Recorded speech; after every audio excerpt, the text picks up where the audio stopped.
Round 2 and the 2017 Super Series heads north to the Firmus Energy City of Derry Triathlon on the banks of the River Foyle.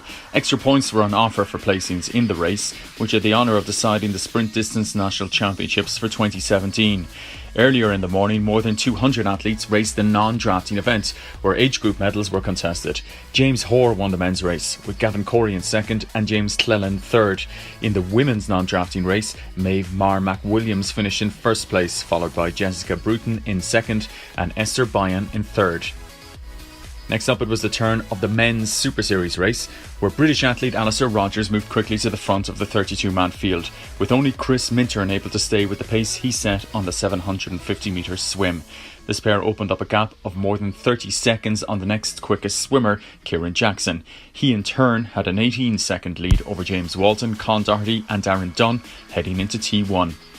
On the 20km draft legal bike leg, Mintern and Rogers extended their lead by a further 30 seconds, with the chasing duo of Doherty and Dunn unable to win back any time, as Jackson and Walton dropped back to a larger group that included Eachlin O'Reilly, Richard Horton and Oran McCain.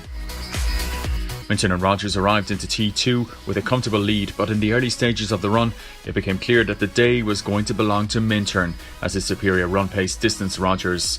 Mintern ran the third quickest run split of the field, fast enough to win by over 31 seconds from Rogers. Con Doherty came home in third place 17 seconds later. Mintern, already the reigning title holder at standard distance from 2016, said he was delighted with how the race went.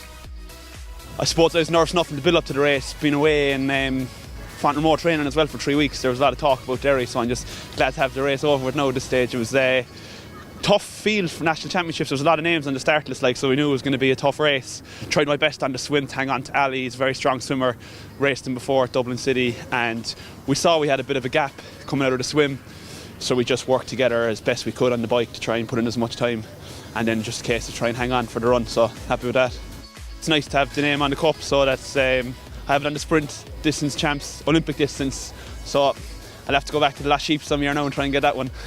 Doing Holton European Cup race now on the 1st of July in Holton, going straight from there to Estonia and Tartu, racing another European Cup there. So I'll mostly be away racing for the rest of the season, which is, I'm looking forward to it. I'm looking forward to kind of establishing some points on the European circuit, and then push on from there and try and do some World Cups at the end of the year.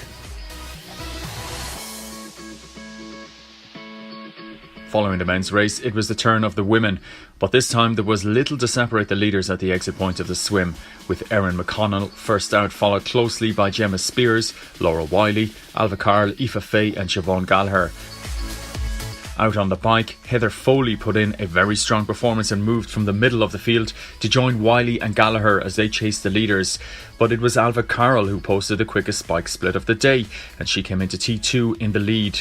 Carroll ran strongly, but her gap was not sufficient to stay ahead of Foley, who went a full 1 minute quicker to win in 1 hour, 7 minutes and 49 seconds. Carroll crossed the line 19 seconds later in second place, while behind her, the fast finishing Laura Wiley outsprinted Siobhan Gallagher to claim third place by a single second. Heather Foley said afterwards that she went into the race focusing on her performance rather than the results. I knew how to get a good swim. There's a lot of good swimmers out there, so was getting a bit battered at the start, so I think I went a bit astray in the swim, but got a good transition and just had to hammer the bike. So it was a bit of a time trial the whole way around.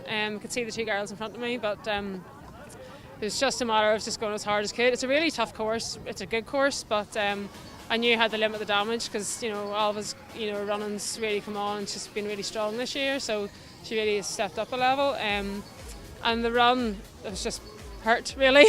I thought I wasn't closing her down for a while, so I got her about the halfway point and just had to keep hurting. So massive stitch coming in the line, but really glad to get over. I didn't honestly expect it today. I just was coming with nothing to lose and keep going. So I said I haven't really done much running this year. There's a lot more to come, but I knew I had to do a bit of work on the swimming and that sort of thing. So onward at the start of the year. It's good to get Loch Couture in as well. It's good to race in bad conditions just to get a race like that in. So just looking forward to the rest of the year now and moving on.